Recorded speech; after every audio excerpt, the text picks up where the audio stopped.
सुभद्रा योजना को नहीं सरकार बड़ घोषणा। सुभद्रा रे एका बेले मिल 15,000 टंका। प्रभाती परिड़ा बड़ घोषणा।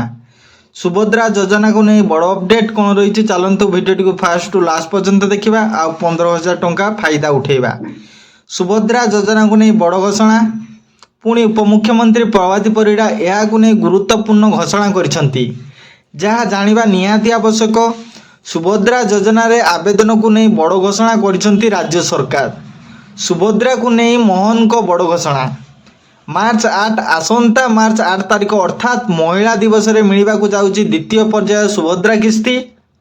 कोटिए रु ऊर्ध्व महिला खाता को एका बेले आसीबो सुभद्रा योजनार टंका। एने मुख्यमंत्री मोहन चरण माझी मध्य ट्वीट करी सूचना देइछंती। सुभद्रा योजना अपडेट प्रभाती देले बड़ सूचना। केवल सेतिक नुहे आसंता मार्च 6 तारिखर प्रथम किस्तिर पंचम पर्याय टंका खाता को आसीबो। पूर्वर मोट 98 लाख महिला खाता को सुभद्रा टंका आसी सारी। तेबे आउ किछि महिला खाता को 6 तारिख रे सुभद्रा टंका आसीबो। खुशी खबर एमाने भी पाइबे सुभद्रा टंका। तेबे यह पूर्वर आवेदन समय सीमा को नहीं बड़ घोषणा करिसेंती उपमुख्यमंत्री प्रभाती परिड़ा। जो माने एजाए भी सुभद्रा पाई आवेदन करना सेमानक पाई गुरुत्वपूर्ण खबर। सुभद्रा को नहीं सरकार बड़ घोषणा। उपमुख्यमंत्री प्रभाती परिड़ा कहिसेंती आमर सौभाग्य आमे कोटिए कहिथिलु एबे गाँर सुभद्रा माने आमको प्रस्तुत करदेले। आमे पूर्वर 98 लाख होइथिलु तेणु आसंता 6 तारिख रे जहाँ बाकी अच्छी से टंका देबु। एबे सुभद्रा मैजिक नंबर कोटिए रु ऊर्ध्व छुईची। प्रभाती कहले आसीजिव सुभद्रा टंका। प्रभाती परिड़ा जिलापाल सुभद्रा टीम महिला शिशु विकास सहित अंगनवाड़ी कर्मी समेत बैंक मित्र और अन्य को धन्यवाद देइछंती। से कहते 8 मासरे गोटिए योजना होई कोटिए महिलारू सुभद्रा मिलवा गोटिए इतिहास।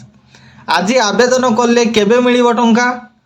प्रभाती कहते गोटिए महिला एबे गोटिए कथा कहिबे।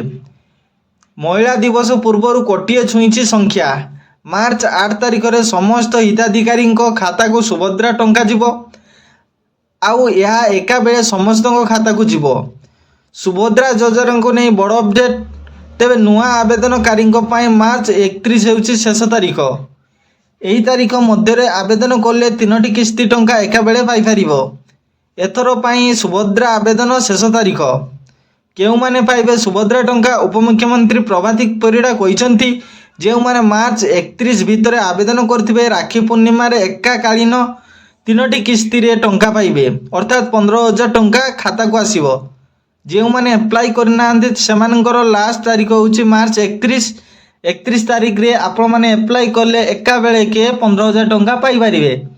तो फ्रेंड्स एमती नुआ नुआ अपडेट वीडियो जानवाई आम चैनल के सब्सक्राइब करंतु जहाँ फल आपण मैंने सर्वप्रथम वीडियोटी पाई परिबे। तो फ्रेंड्स ये वीडियोटा को व्हाट्सएप फेसबुक ट्विटर माध्यम शेयर करंतु।